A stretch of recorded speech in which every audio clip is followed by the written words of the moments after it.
Hello friends, welcome again. मैं हूं काव्या। आज मैं आपके लिए लेके आई हूं नई वीडियो जिसका नाम है बियॉन्ड गुड एंड एविल, जिसके लेखक हैं फ्रेडरिक नीत्शे। क्या आपको कभी कोई ऐसी चीज़ गलत लगी है जो सोसाइटी की नज़र में सही हो? क्या आपने कभी सोचा है कि क्यों हम कुछ चीज़ों को बुरा समझते हैं और जो उसका उल्टा होता है उसे अच्छा समझते हैं? जब हम ऐसी चीज़ों पर सवाल उठाते हैं जिसे सोसाइटी एक्सेप्ट करती है, तब कोई भी हमें सीधा या सही जवाब नहीं देता है। इस बुक में ऑथर ने सोसाइटी के वैल्यूज़ या मान्यताओं पर सवाल उठाने की कोशिश की है। उन्होंने इसमें हमारे हर कोर बिलीफ को लिया है और उसे एनालाइज किया है। नीत्शे के काम की खासियत यह है कि हमें ट्रेडिशनल रूल्स के आगे बढ़कर सोचने के लिए बढ़ावा देता है। इस समरी में आप जानेंगे कि जिस फिलॉसफी का इस्तेमाल हम अभी करते हैं वह हमारे लिए कहाँ पर रुकावट बनती है। सोसाइटी जो बातें हमें सिखाती है, आप उसके पीछे की असली वजह को जानेंगे। हमें सच में महान क्या बनाता है, यह समझने के लिए नीत्शे इंसानों की स्पिरिट को भी एक्सप्लोर करते हैं। आप इंडिविजुअलिटी, अथॉरिटी पर सवाल उठाना और सेल्फ डिस्कवरी यानी खुद को ढूंढने के इम्पोर्टेंस के बारे में भी जानेंगे। ये बहुत ही पावरफुल बुक है जिसने मॉडर्न फिलॉसफी पर बहुत असर डाला है। यह सिर्फ एक बुक नहीं है बल्कि एक सफ़र है। यह मोरालिटी, सोसाइटी या खुद को लेकर आपकी जो समझ है उसे चैलेंज करता है। इससे आपको जो नया नज़रिया मिलेगा उसका इस्तेमाल आप ज़िंदगी में अपना रास्ता ढूंढने के लिए कर सकते हैं। The free spirit. इंसान दुनिया से उसके असली रूप में इंटरेक्ट नहीं करता है। ज़िंदगी एंजॉय करने के लिए हम इसे आसान बना देते हैं। जिस लैंग्वेज का हम इस्तेमाल करते हैं वह भी हमारे द्वारा देखी गई चीज़ों के बारे में सही तरह से नहीं बताती है। यह हमारे आसपास की चीज़ों को लेकर हमारा इग्नोरेंस यानी अज्ञानता ही है जो लोगों को नॉलेज ढूंढने के लिए मोटिवेट करता है। लेकिन नॉलेज का मतलब अंडरस्टैंडिंग यानी समझ नहीं होता है। कई फिलोसोफर्स जिंदगी भर दुनिया के असली नेचर को ढूंढने की कोशिश में लगे रहते हैं। वे खुद को सच यानी सच के रक्षक की तरह दिखाते हैं, पर सच जितनी गहरी बात का इंसानों द्वारा बचाव करने की ज़रूरत नहीं होती है। असल में सच जैसी कोई चीज़ होती ही नहीं है। वो एक चीज़ जिसके बारे में हम श्योर हो सकते हैं वह ये पॉसिबिलिटी है कि कोई चीज़ झूठ है या सच नहीं है। सोचकर देखिए कि कितनी बार आपके सेंसेस ने आपको गुमराह किया है या गलत चीज़ दिखाई है। आप सच को झूठ से अलग करने के लिए अपने माइंड पर भरोसा करते हैं, पर क्या होगा अगर थिंकिंग यानी सोचना ही झूठ हो? इसलिए आपको किसी के थॉट्स पर भरोसा नहीं करना चाहिए।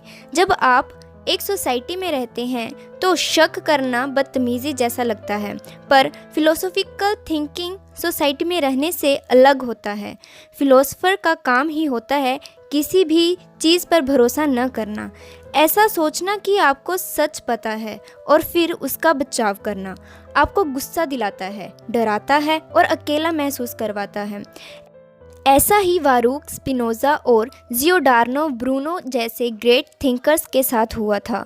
दुनिया को सिंपल तरीके से ऑब्जर्व करने से पता चलता है कि सिर्फ एक सच नहीं होता है। जैसे किसी गरीब इंसान के लिए जो बहुत अच्छा और ईमानदार है, हो सकता है कि वो किसी अमीर इंसान को बिल्कुल बेकार लगता हो। ग्रीक फिलोसोफर के मोरल्स और वैल्यूज़ को इंडियन थिंकर्स पाप की तरह देखते हैं। क्या आप किसी ऐसी बुक के बारे में सोच सकते हैं जो सभी लोगों को पसंद आई हो? पर अगर कुछ भी सच नहीं है तो सोसाइटी मोरालिटी को लेकर कैसे सहमत हुई? शुरुआती सभ्यताओं में किसी एक्शन को उसके होने के बाद मिलने वाले रिजल्ट के हिसाब से जज किया जाता था। जिन एक्शन या काम के रिजल्ट पॉजिटिव होते थे वे अच्छे माने जाते थे और जिनकी वजह से नेगेटिव असर होते थे वे काम बुरे कहलाते थे। फिर करीब 10,000 साल पहले अच्छाई और बुराई को लेकर हमारा नज़रिया बदल गया। जब हमने किसी एक्शन को उसके रिजल्ट के बजाय उसे करने के पीछे के इरादे के हिसाब से जज करना शुरू कर दिया। यानी आप बुरे तभी कहलाते थे जब आपके इरादे गलत होते थे। शायद मोरालिटी को देखने का यह तरीका भी लिमिटेड ही था, क्योंकि इसमें हमारे एक्शन का अनइंटेंशनल साइड यानी अनजाने में होने वाली साइड को अनदेखा कर दिया जाता था। हमारा अनकॉन्शियस मोटिवेशन यानी अनजाने में या बिना सोचे आने वाले मोटिवेशन अच्छाई और बुराई की असली वजह हो सकता है। क्या होगा अगर हमारे इरादे हमारे सबकॉन्शियस माइंड के सिर्फ ऊपर ऊपर से आते हों? अगर ऐसा है तो हमारे थॉट्स सबकॉन्शियस माइंड के और अंदर जो चल रहा है उसका सिर्फ एक साइन भर है। हो सकता है कि हम इन साइंस को गलत समझ रहे हों। इस तरह हम देख सकते हैं कि जैसा हम जानते थे, फिलॉसफी की एक लिमिट होती है। दुनिया में हमेशा फिलोसोफर्स के नए जनरेशन आते रहेंगे। वे सच को ढूंढने के पुराने रास्तों से अलग हटकर चलेंगे। हो सकता है कि वह सच को अपनी थ्योरीज के ज़रिए समझाने की कोशिश करेंगे। हालांकि नए फिलोसोफर्स यह नहीं मानेंगे कि उनका सच बाकी सभी लोगों के लिए भी वैलिड है। उन हालातों को पहचानना जिनकी वजह से एक नया फिलोसोफर बनता है, एक एक्साइटिंग स्टडी है। हम जानते हैं कि सच की खोज के लिए एक मजबूत कैरेक्टर की ज़रूरत होती है, इसलिए इस बात का बहुत कम चांस है कि कोई महान थिंकर खुशहाल और अच्छी ज़िंदगी से निकल कर आएगा। शायद कठोर और होशियार होना एक फ़िलोसोफर की पर्सनैलिटी पर ज़्यादा सूट करता है। यह नए फ़िलोसोफर सच में आज़ाद मिजाज के होंगे। अच्छाई और बुराई को लेकर हमारा पुराना नज़रिया उन्हें रोक नहीं पाएगा। ना ही वे सिर्फ एक सच को खोजने के स्टैंडर्ड गोल के पीछे भागते रहेंगे। हमने अब तक जो पढ़ा है वह उस फिलॉसफी के लेवल से भी ऊंचा लेवल बनाएंगे, लेकिन उन्हें पास्ट के लोगों की तरह न समझे जो खुद को फ्री स्पिरिट्स यानी आज़ाद मिजाज बताते थे। उन्हीं लोगों ने आज़ादी, डेमोक्रेसी और मॉडर्न आइडियाज़ के बारे में लिखा है। ये नकली आज़ाद लोग सोचते हैं कि सारी बुराइयां और परेशानियां सोसाइटी की गलती के वजह से है। उनकी फ़िलॉसफी का गोल सोसाइटी को ऐसा बनाना है कि उसमें सारी परेशानियां ख़त्म हो जाएं। ऐसे फ़िलोसोफर्स हमारी हिस्ट्री को नज़रअंदाज कर देते हैं। मुश्किल वक्त में इंसान ज़्यादा तेज़ी से आगे बढ़ता है, यानी प्रोग्रेस करता है। हम बहुत ज़्यादा प्रेशर में ही सबसे बड़े साइंटिफिक और स्पिरिचुअल ग्रोथ देखते हैं। नए फ़िलोसोफर को इंसानों के नेचर के इस इम्पोर्टेंट फैक्ट को समझना होगा। ऐसी सोच रखने वाले यह नहीं बोलेंगे कि हमें परेशानियों से खुद को फ्री कर लेना चाहिए। वह इस बात को पहचानने में बहुत ध्यान रखते हैं कि इंसानों को किस चीज़ से दूर रखना चाहिए और किससे नहीं। ये अच्छाई और बुराई से परे जाकर सोचने का सबसे ज़रूरी स्टेप है। रिलीजन यानी धर्म क्या है? क्रिश्चियन धर्म, जिसे दुनिया भर में सबसे ज़्यादा लोग मानते हैं, कहते हैं कि धर्म का मतलब त्याग करना होता है। भगवान के नियमों को मानने के लिए लोग अपनी आज़ादी को त्याग देते हैं और अपने मन को नज़रअंदाज कर देते हैं। उनके लिए अहंकार जैसे नेचुरल इमोशंस को कंट्रोल करना ज़रूरी होता है। ऐसी पाबंदी बेशक इंसानों के लिए दर्दनाक होगी, पर यह रोक टोक सिर्फ क्रिश्चियनिटी में ही नहीं है। सभी धर्मों में इन तीनों में से कम कोई एक पाबंदी ज़रूर है। वह अपने फॉलोअर्स से फास्ट यानी व्रत करने, अकेले समय बिताने या सेक्स ना करने के लिए कहते हैं। शुरुआत में इन 3 नियमों को बनाने की वजह साफ है। एक असभ्य सोसाइटी की पहचान बहुत ज़्यादा खाने, बहुत ज़्यादा सोशलाइज करने और बहुत ज़्यादा सेक्सुअल एक्टिविटी से की जाती थी। तो हो सकता है कि धर्म ने हमें सभ्य बनाने के लिए इन एक्शंस को लिमिट में रखने के लिए ये तरीका बनाया हो। समय के साथ धर्म और भी ज़्यादा बढ़ने लगा, क्योंकि बड़े बड़े राजा और योद्धा भी संत महात्माओं के आगे सर झुकाते थे। लेकिन इतने बड़े लोग साधु संत का इतना सम्मान क्यों करते थे? राजाओं और योद्धाओं को लेकर कहा जाता था कि उन्हें खुद पर बहुत गर्व था और वे बहुत घमंडी भी होते थे। हालांकि धार्मिक लोगों को उनसे भी तारीफ मिलती थी। बड़े बड़े लोग धार्मिक जीवन जीने के लिए मन की अटूट शक्ति की बहुत इज्जत करते थे। इसके अलावा अमीर और पावरफुल लोगों को साधु संतों पर थोड़ा शक हुआ करता था। वह सोचते थे कि इतनी परेशानियों से गुजरने के लिए उन्हें ज़रूर बहुत बड़ा इनाम मिलता होगा। लोग सोचते थे कि एक संत का जीवन आम इंसानों के स्वभाव से बिल्कुल अलग होता है। उनका मानना था कि शायद साधु संत जीवन के बारे में कोई गहरा रहस्य जानते होंगे। राजाओं ने अपनी सत्ता और पावर को जायज़ ठहराने के लिए भी धर्म का इस्तेमाल किया। एक धर्म एक राजा या नेता और उसकी प्रजा को एकजुट कर सकता है। इसके अलावा कुछ ग्रुप्स ने सोसाइटी को बाहर के पॉलिटिक्स से बचाने के लिए भी धर्म का इस्तेमाल किया। भारत के ब्राह्मण इसका अच्छा एग्जाम्पल है। राज परिवार की परेशानियों से बचते हुए वे राजाओं के सलाहकार के रूप में पावर का इस्तेमाल करते थे। हालांकि आम आदमी को धर्म का सबसे बड़ा फ़ायदा हुआ, भगवान ने उन्हें अपनी ज़िंदगी के हालातों में संतुष्ट रहने की काबिलियत या समझ दी है। सभी धर्मों का कहना है कि हर इंसान का इस दुनिया में आने का कोई ना कोई मकसद ज़रूर होता है। इस बात से एक आम इंसान ने अपने परेशानियों का असली मतलब ढूंढना सीखा। इसी विश्वास ने धर्म को इतना ज़्यादा फैला दिया था। पर आज धर्म का धीरे धीरे पतन होता जा रहा है। दिन पर दिन लोग नास्तिक बनते जा रहे हैं। इसकी शुरुआत इवोल्यूशन के साइंस से हुई, जिनसे पूर्व कर दिया कि हमें भगवान ने नहीं बनाया है। इसलिए लोग भगवान पर डाउट करने लगे कि वे हमारे पाप को कैसे जज कर सकते हैं। पर धर्म खत्म हो रहा है, फिर भी धार्मिक भावना अभी भी जिंदा है। धार्मिक भावना क्या होती है? यह किसी बड़े मकसद को पूरा करने के लिए त्याग करना होता है। पुराने ज़माने में आदिवासी लोग अपने भगवान को खुश करने के लिए अपने करीबी लोगों की बलि दे देते थे। उनमें से कई पेरेंट्स को अपने पहले बच्चे को मार डालने के लिए कहते थे। पर फिर धर्मों में नैतिकता यानी मोरल्स बढ़ने लगे और वे एक दूसरे के खिलाफ हिंसा करने से मना करने लगे। हम भगवान के आगे अपने बुरी आदतों का त्याग करने लगे। घमंड और स्वार्थ जैसे इंसान के नेचुरल इमोशंस को पाप की तरह देखा जाने लगा। उन्हें प्रार्थना और मेडिटेशन से बदलने के लिए कहा गया। हालांकि धार्मिक भावना कभी सिर्फ त्याग से संतुष्ट नहीं होती है, इसे हमेशा और ज़्यादा चाहिए होता है। अब तक हम उन सभी चीज़ों को त्याग चुके हैं जो इंसानों को धर्म के नाम पर मिलती है। तो धार्मिक भावना को संतुष्ट करने के लिए हमें अपने भगवान को भी त्यागना पड़ रहा है। नास्तिक होना धार्मिक भावना का ही एक और इफ़ेक्ट है। किस वजह से हम आखिर में इतना बड़ा बलिदान देते हैं? इसका जवाब हमें हमारे मॉडर्न लाइफस्टाइल में मिलेगा। भगवान की पूजा करने के लिए बहुत सारे खाली समय की ज़रूरत होती है। आप मेडिटेशन करने या प्रार्थना करने में कई घंटे बिता देते हैं। इसलिए एक इंडस्ट्रियल सोसाइटी जो लगातार लोगों को बिजी रखती है, वो लोगों को भगवान से दूर कर रही है।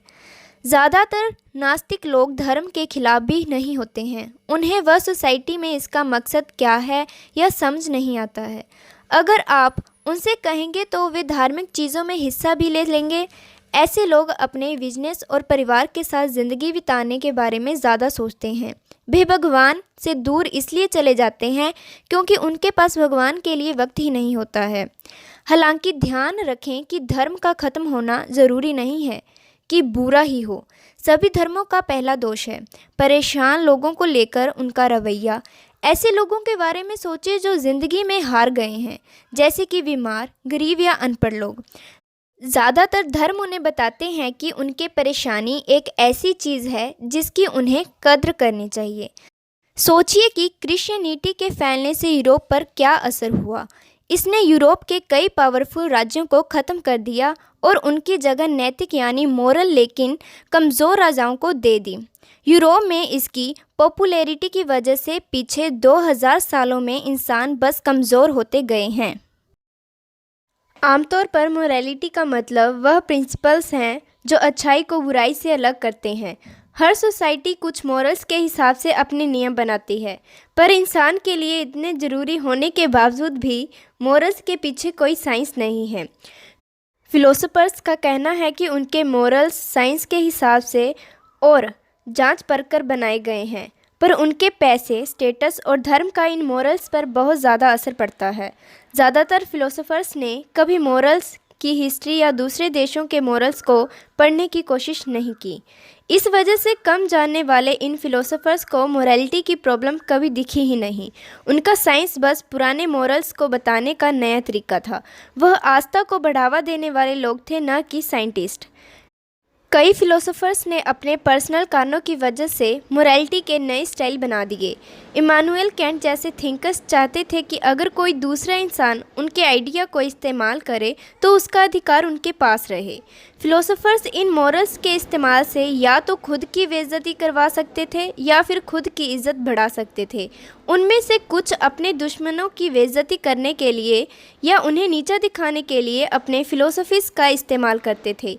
इन चीज़ों से पता चलता है कि मोरालिटी इमोशंस को एक्सप्रेस करने का तरीका है, ना कि फैक्ट्स। अपनी तमाम दिक्कतों के बावजूद भी मोरालिटी हमेशा से हमारी ज़िंदगी का हिस्सा रहा है। इसका मकसद किसी को भी पूरी तरह आज़ाद होने से रोकना है, पर इस वजह से हम यह नहीं कह सकते कि मोरालिटी किसी का काम नहीं है। ऐसा सोचने का मतलब होगा कि लोगों को वे जो चाहे वो करने देने के लिए आज़ाद छोड़ना सही है। हम ऐसे नतीजे पर कैसे पहुंच सकते हैं? असल में पूरी तरह से आज़ाद होना गलत चीज़ है। सभी लोगों में से आर्टिस्ट सबसे फ्री थिंकर्स लग सकते हैं, पर उनमें से किसी एक से भी पूछकर देखें कि आर्ट बनाते वक्त वे खुद को कितने लिमिट में रखते हैं। किसी एक फील्ड में पूरा फोकस लगाना और उस फील्ड से जुड़ी बातों को मानने वाले लोग ही महान बनते हैं। आज हम जिस कमाल के आर्ट, म्यूज़िक और साइंस को एंजॉय कर रहे हैं, उसके लिए इस तरह की पाबंदी ज़रूरी है। मोरालिटी की सबसे बड़ी प्रॉब्लम में से एक यह है कि हमें चीज़ों को अपने इंस्टिंक्ट या मन से करने को प्रायोरिटी देनी चाहिए या किसी वजह से किए जाने को। क्या हमें वह काम करना चाहिए जो हमें करने का मन कर रहा है, या फिर हमें हर फैसला रैशनली यानी सोच समझकर लेना चाहिए? महान फिलोसोफर सोक्रेट्स ने इंस्टिंक्ट से ऊपर किसी रीज़न की वजह से किए जाने वाले काम को बेहतर बताया है। वे अक्सर एथेंस के लोगों का मजाक उड़ाते थे जो अपने एक्शन के पीछे की वजह नहीं बता पाते थे। पर सोक्रेट्स के स्टूडेंट प्लेटो ने अलग तरह से सोचा। उन्होंने कहा कि रीज़न और इंस्टिंक्ट दोनों एक ही गोल की तरह काम करते हैं। तब से कभी फिलोसोफर्स अच्छाई और बुराई को समझने के लिए अपने इंस्टीट्यूशन यानी मन की सुनने लगे। क्रिश्चियनिटी में इस इंस्टिंक्ट को ही फेथ यानी आस्था कहते हैं। भले ही इंस्टिंक्ट या किसी रीज़न को यूज़ किया जाए, मोरालिटी में से एक बहुत बड़ी दिक्कत है। इसमें सभी के लिए एक जैसे रूल्स हैं।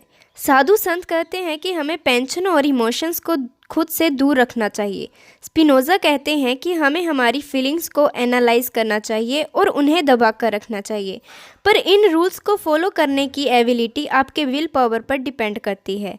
इसके अलावा मॉरल्स को कैसे फॉलो करना है, इसके लिए लोगों के पास अलग अलग स्टैंडर्ड्स होते हैं। लोग अपनी फीलिंग्स को कैसे जताते हैं, यह देखकर हम इसे समझ सकते हैं। किसी ऐसी चीज़ के बारे में सोचें जिसके बारे में सभी को पता हो, जैसे कि प्यार। एक आदमी शायद ऐसा सोच सकता है कि कोई औरत उससे प्यार करती है क्योंकि वह उसके साथ सेक्स करने के लिए मान गई है। वहीं दूसरे इंसान का स्टैंडर्ड इससे ऊंचा हो सकता है। वह शायद एक औरत से उम्मीद रखता है कि अगर वह उससे प्यार करती है तो उसके लिए ऐशो आराम की चीज़ें छोड़ देगी। वहीं तीसरा आदमी और भी ज़्यादा डिमांड करने वाला आदमी है, जो शायद उम्मीद करता है कि एक औरत उसकी पर्सनैलिटी के हर साइड से प्यार करे। हो सकता है कि वह उम्मीद रखता हो कि उसकी पार्टनर जलन और गुस्से जैसे उसके नेगेटिव बिहेवियर को भी पसंद करे। इसलिए मॉरल रूल्स बनाते वक्त इंसान को ध्यान रखना चाहिए। पर लोगों पर इस तरह से रोक लगाने से भी दिक्कतें आती हैं। किसी भी सोसाइटी में जो लोग रूल्स के हिसाब से चलते हैं वे मेजॉरिटी में होते हैं। जो अपने बारे में सोचते हैं और दूसरों को लीड करते हैं वे लोग मिनोरिटी या कम होते हैं। इंसान किसी भी चीज़ से ज़्यादा रूल्स को मानते हैं। आज की दुनिया में सोसाइटी बस एक झुंड बनकर रह गई है। हालांकि रूल्स को मानने वाले लोग इतने ज़्यादा बढ़ गए हैं कि असली लीडर्स कम होते जा रहे हैं। शायद वक्त के साथ कोई भी इंसान ज़्यादा रहने या लीडर बनने के काबिल नहीं रहेगा। ऐसी सिचुएशन हम अभी यूरोप में देख सकते हैं। वहाँ के लीडर्स अपनी बेइज्जती होने से बचाने के लिए कहते हैं कि वे न्याय, कानून या कॉन्स्टिट्यूशन से हिसाब से चलते हैं। वहीं वेस्टर्न सोसाइटीज झुंड की तरह हो गए हैं। उनका मानना है कि इंसान की सबसे अच्छी क्वालिटी है अपनी कम्युनिटी की सेवा करना। दया, विनम्रता और हमदर्दी को बहुत अहमियत दी जाती है। पर इस झुंड के पास कोई पैदाइशी लीडर नहीं है, इसलिए वे राज करने के लिए उस झुंड के ही कुछ पॉपुलर मेंबर्स को इकट्ठा करते हैं। ये वो नेता होते हैं जो पार्लियामेंट के ज़रिए राज करते हैं। पर सोसाइटी की सेवा करने की कोशिश में वेस्टर्न मोरालिटी ने बहुत बड़ी गलती कर दी है। अपने साथी इंसानों से सिर्फ प्यार करने से प्रोग्रेस नहीं होती है। यह आपके पड़ोसी का डर ही होता है जो इंसान को आगे बढ़ने के लिए बढ़ावा देता है। हिस्ट्री में एम्बिशन होना, चालाक होना और ज़बान होना जैसे गुणों की सोसाइटी में बहुत कद्र की जाती थी। ऐसा इसलिए था क्योंकि अपनी कम्युनिटी को दूसरों से बचाने के लिए इन चीज़ों की ज़रूरत होती थी। पर आज हम शांति भरी ज़िंदगी जीते हैं। अब ऐसे गुणों की ज़रूरत नहीं है तो वह इन्हें गलत बताया जाता है। इससे हमें पता चलता है कि सारी मोरालिटी का जड़ डर ही है। मान लीजिए कि कोई इंसान सक्सेस के बहुत ऊंचे लेवल तक पहुंच जाता है और बाकी सभी लोगों से आगे निकल जाता है। इससे कम्युनिटी के कॉन्फिडेंस को चोट पहुंचती है। इसलिए जो चीज़ें आपको पावरफुल बनाती हैं उन्हें गलत समझा जाता है। जो गुण लोगों को एवरेज और रूल्स को मानने वाला बनाते हैं उन्हें अच्छे मॉरल्स की तरह देखा जाता है। पर इन नए वैल्यूज़ से सोसाइटी पर कभी पॉजिटिव असर नहीं पड़ेगा, क्योंकि एक समय ऐसा भी आएगा जब यह क्रिमिनल्स के लिए भी काइंड और नर्म व्यवहार रहने लगेंगे। वेस्टर्न देश अब चोरों को दी जाने वाली सज़ा को भी गलत समझते हैं। तो अब हमें एक झुंड की मोरालिटी का असली गोल पता है। यह एक ऐसी दुनिया है जहां कोई भी खतरा नहीं है और इसका नतीजा यह होगा कि उसमें किसी तरह का डर भी नहीं होगा।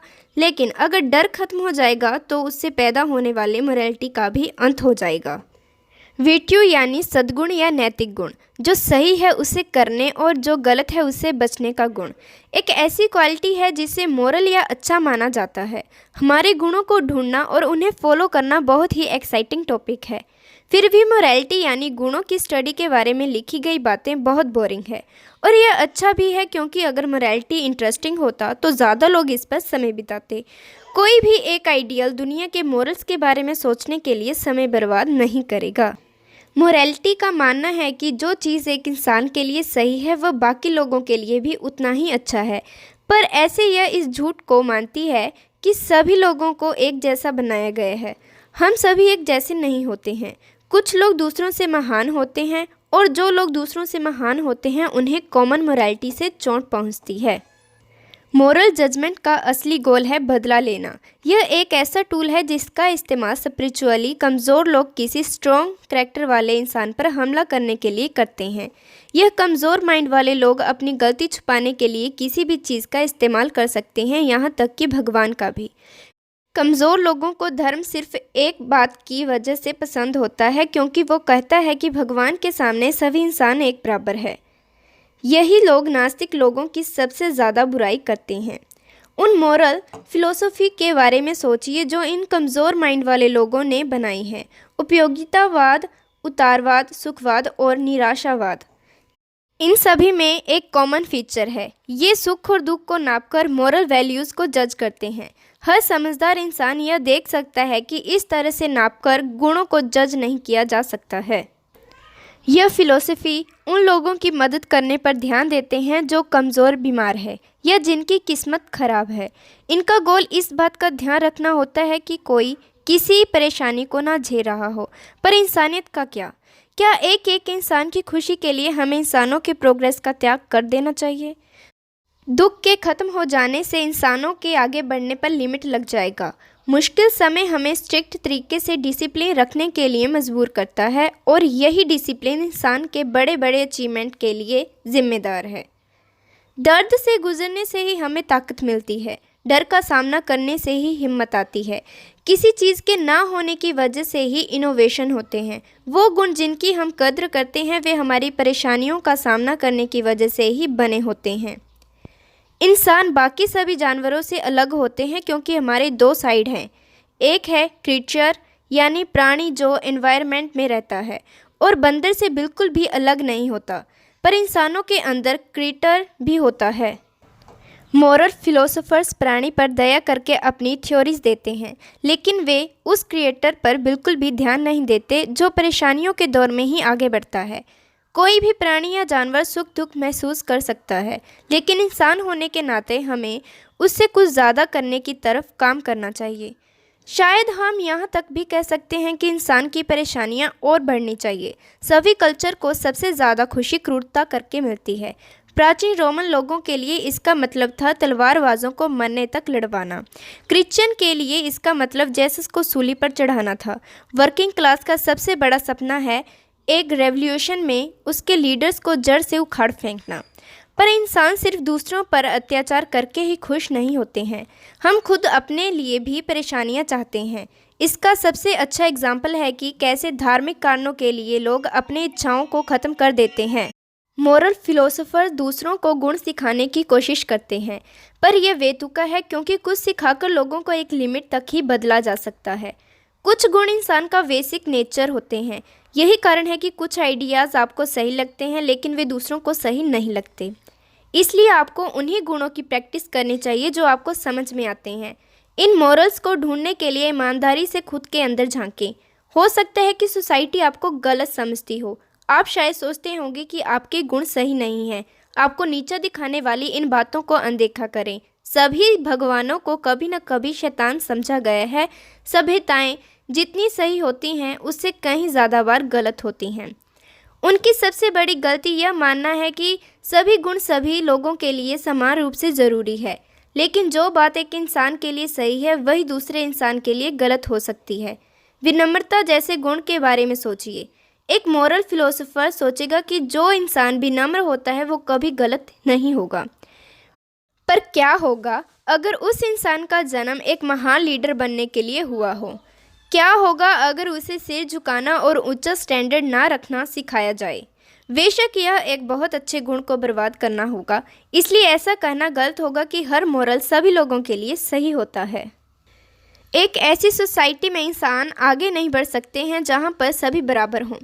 ऐसा कोई ना कोई सिस्टम होना चाहिए जिसके हिसाब से लोगों को रैंक दी जाए। कोई एक क्लास ऐसा होना चाहिए जो राज करता हो और बाकियों को आदेश देता हो और रास्ता दिखाता हो। जो ग्रुप ऊंचे लेवल पर हो उसे वर्किंग क्लास को कंट्रोल में रखना चाहिए और उनसे दूरी बनाकर रखनी चाहिए। अलग अलग क्लास होने की वजह से ही लोग अपने माइंड को आगे बढ़ाने के लिए इंस्पायर होते हैं। रूलिंग क्लास यानी जो क्लास राज करता है उसके लोग कॉमन लोगों से फिजिकली मिलने से बचते हैं। इसी तरह वह अपने आप को मेंटली आम पब्लिक से ऊपर रखना चाहते हैं। पर एक रूलिंग क्लास बना कैसे? हमें इस कड़वी सच्चाई को स्वीकार करना होगा कि इंसान बड़ा ही निर्दयी जीव है। हायर क्लास के लोग दूसरों का शोषण किए बिना या उन्हें दबाए बिना अस्तित्व में नहीं आ सकते। हर महान कल्चर ने बेरहमी से अपने कमज़ोर साथियों की हत्या की है। यहाँ बताए गए रूलिंग क्लास को देश का प्रेसिडेंट न समझें। ऐसे लीडर्स लोगों की सेवा करने के लिए होते हैं। एक सच्चे रूलिंग क्लास का कोई भी क्लियर बताया गया काम नहीं होता है। उनका मानना होता है कि सोसाइटी उनके लिए बनी है, इसलिए अगर पब्लिक उनके लिए कोई बलिदान दे तो उन्हें कोई अफसोस नहीं होता है। और अगर हम ध्यान से सोचें तो सोसाइटी को ऐसे ही बनाना चाहिए। ऐसा हो ही नहीं सकता है कि सभी लोग महान बन जाएं। इसलिए इंसान की कम्युनिटीज़ को हम सभी से कुछ स्पेशल लोगों को आगे बढ़ाने के लिए बस फाउंडेशन की तरह काम करना चाहिए। फिर जो मोरल्स आमतौर पर सोसाइटीज़ के लिए होते हैं उन्हें हायर क्लास के लोग नज़रअंदाज कर देते हैं। हिंसा और अत्याचार जैसी चीज़ों के बारे में सोचिए। ये तो साफ है कि इन्हें कभी हमारे बराबर के लोगों के ऊपर नहीं किया जाना चाहिए, लेकिन ये कहना है कि ये चीज़ें गलत है और इनसे बचना चाहिए तो इस बात का कोई मतलब ही नहीं होगा। यह बात जीवन के बेसिक प्रिंसिपल के खिलाफ है। जीवन पूरी तरह से चोरी, हिंसा और ताकतवर लोगों के कमज़ोर लोगों को दबाकर रखने के बारे में ही तो है। हम इन सभी को नेगेटिव चीज़ों की तरह देखते हैं, पर असल में यह सिर्फ फैक्ट्स है। मान लीजिए कि एक सोसाइटी है जिसमें सभी लोग बराबर हैं और कोई भी एक दूसरे के ऊपर अत्याचार नहीं करता है। इस कम्युनिटी को जिंदा रहने के लिए दूसरे ग्रुप पर हावी होना होगा। इसका मोरालिटी से कोई लेना देना नहीं है। यह किसी भी जिंदा चीज़ के लिए फंडामेंटल गुण है। लेकिन मोरालिटी का जन्म भी सोसाइटी में अलग अलग क्लास की वजह से हुआ है। इसे दो फील्ड में बांटा जा सकता है, मास्टर मोरालिटी और स्लेव मोरालिटी।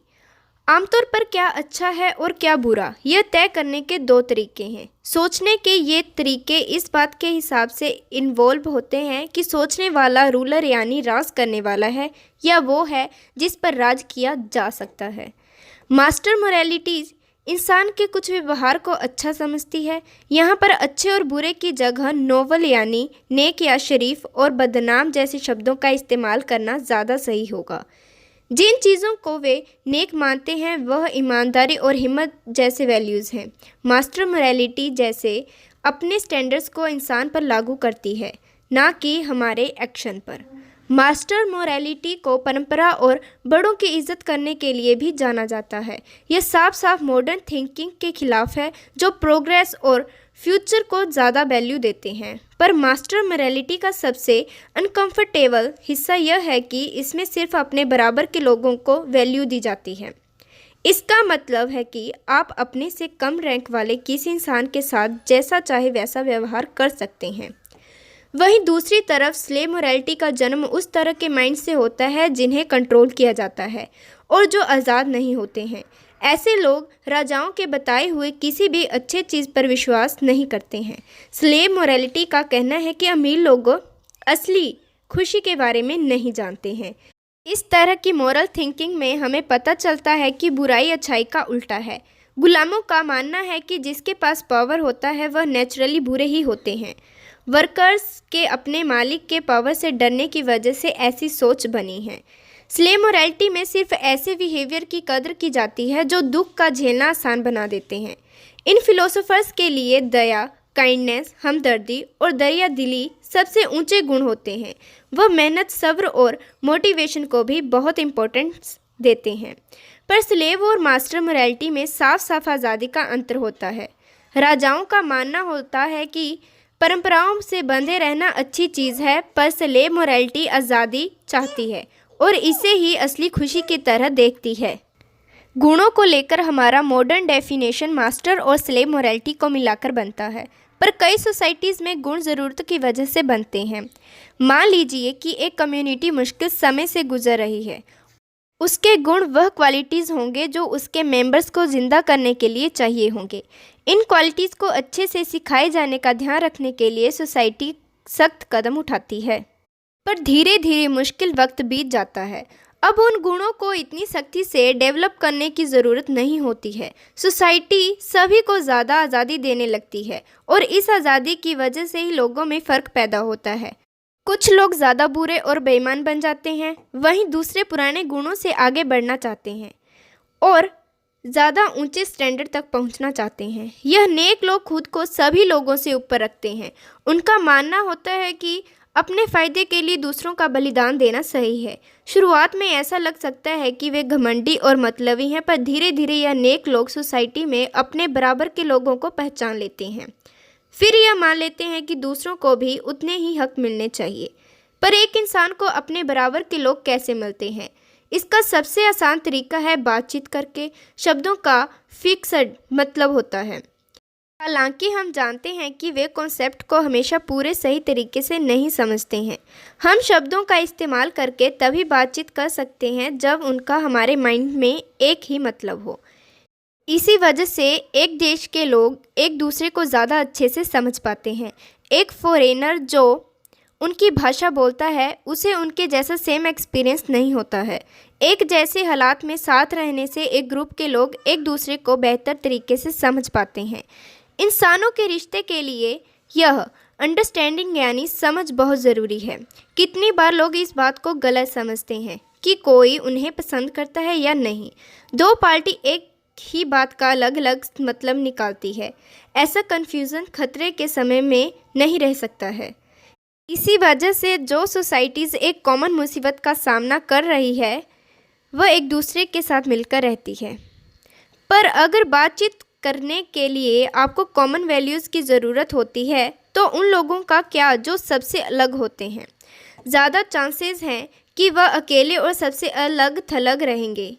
इसलिए सोसाइटी लोगों को नॉर्मल बनकर रहने के लिए बढ़ावा देती है। जो लोग ज़्यादा नॉर्मल होंगे वह ज़्यादा रिश्ते बना पाएंगे और ज़्यादा सक्सेस को एंजॉय कर पाएंगे।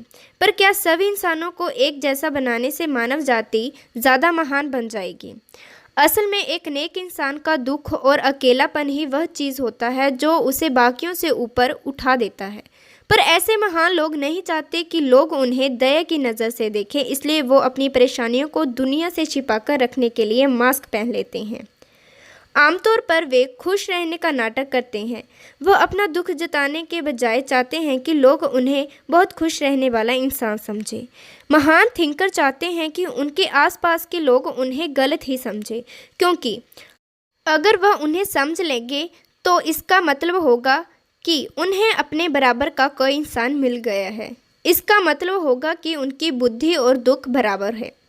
हो सकता है कि एक नेक इंसान को गलत समझे जाने से बुरा लगे, पर अगर कोई उन्हें समझेगा तो उन्हें अपने साथी के प्रति हमदर्दी के कारण दिल से बुरा लगेगा।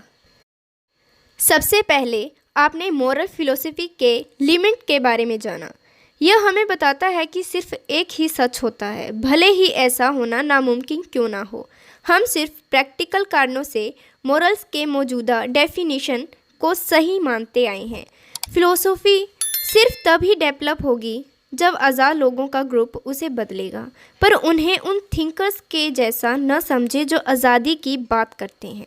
दूसरा, आपने इंसान के धार्मिक भावना के बारे में जाना।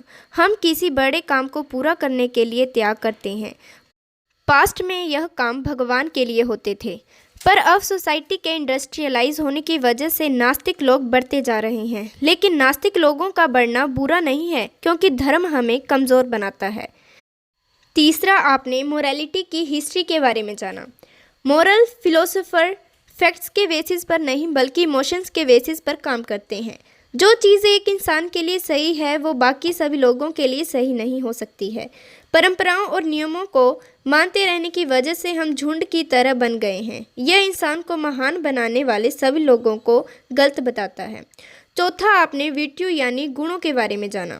सोसाइटी के बताए हुए गुण किसी काम के नहीं हैं। मोरल फिलोसोफर्स ने इन्हें अपने मतलब के लिए बनाया है। सोसाइटी दुख को कम करना चाहती है, भले ही उसी की वजह से लोग महान बनते हों। अपने फंडामेंटल बिलीफ्स को ढूंढने के लिए अपने अंदर झांकें। फिलोसोफर्स को खुद नज़रअंदाज करें, अपने खुद के गुणों को फॉलो करें। पांचवा, आपने नोबल यानी शरीफ होने के बारे में जाना। हर कोई महान नहीं बन सकता है। सोसाइटी का मकसद सभी लोगों को मामूली और बोरिंग बनाना होता है। इसलिए अपने आप को आगे ले जाने के रास्ते में आपको बेशक अकेले चलना पड़ेगा। नेक इंसान का विश्वास होता है कि वो सबसे ऊंचे हैं और आगे बढ़ने और बेहतर बनने के लिए दूसरों का इस्तेमाल करते हैं, पर इसका नतीजा यह होगा कि उन्हें गलत समझा जाएगा, उन्हें अलग थलग रहना पड़ेगा और दुख झेलना पड़ेगा। सोसाइटी आपके यूनिक होने और आपके टैलेंट को एक्सेप्ट नहीं करना चाहती है। वह दुख को ख़त्म करने के लिए सभी को एक बराबर बनाना चाहती है, लेकिन आपको अपनी खुद की सोच और क्रिएटिविटी की कदर करनी चाहिए। अगर इसके लिए सोसाइटी आपको जज करती है तो आपको उन्हें नज़रअंदाज करना चाहिए। वैसे भी किसी फिलोसोफर को अच्छाई और बुराई के बारे में कुछ भी पता नहीं है। अपने अंदर झांकें और अपने पोटेंशियल को खोजें। अपने आप को और आपके बराबर के स्पिरिचुअल लोगों को आगे बढ़ाने के लिए इसका इस्तेमाल करें।